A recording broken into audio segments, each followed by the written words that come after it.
चाणक्य ने अपने नीति ग्रंथ के चौथे अध्याय के 18वें श्लोक में बताया है कि पुरुष को कौन सी 6 बातों का ध्यान रखना चाहिए। आचार्य चाणक्य कहते हैं कि ज्यादातर पुरुष इन बातों को अनदेखा कर देते हैं और मुसीबत में फंस जाते हैं। चाणक्य द्वारा बताई गई इन 6 बातों का ध्यान रखने से हर काम में सफलता मिलती है, विवाद और धन हानि से बच जाते हैं। वहीं इन बातों का ध्यान रखने से घर परिवार में सुख बढ़ता है।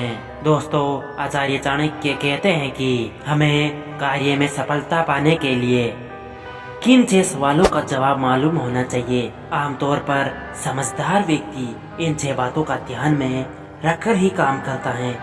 तो दोस्तों, जानिए आचार्य चाणक्य के अनुसार किन 6 बातों का ध्यान रखना चाहिए।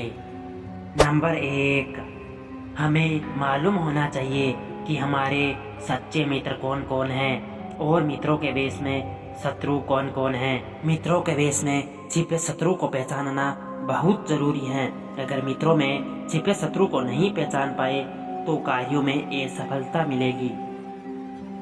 नंबर 2, यह देश कैसा है, यानी जहां हम काम करते हैं वह स्थान, शहर और वहां के हालात कैसे हैं। कार्यस्थल पर काम करने वाले लोग कैसे हैं। इन बातों का ध्यान रखते हुए काम करेंगे तो ये सफल होने की संभावना बहुत कम हो जाएगी। नंबर 3, समझदार इंसान वही है जो अपनी आय और व्यय की सही जानकारी रखता है। व्यक्ति को अपनी आय देखकर ही व्यय करना चाहिए। आय से कम खर्च करेंगे तो थोड़ा थोड़ा ही सही पर धन संचय हो सकता है।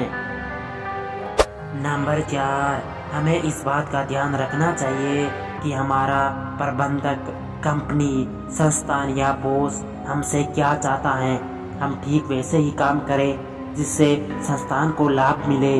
अगर संस्थान को लाभ होगा तो कर्मचारी को भी लाभ मिलेगा। इससे आपकी आय में बढ़ोतरी होती है। नंबर 5, ये आखिरी बात है जो सबसे जरूरी भी है। हमें ये मालूम होना चाहिए कि हम क्या क्या कर सकते हैं। वही काम हाथ में लेना चाहिए जिसे पूरा करने का सामर्थ्य हमारे पास हो। अगर शक्ति से अधिक काम हम हाथ में लेंगे तो असफल होना तय है।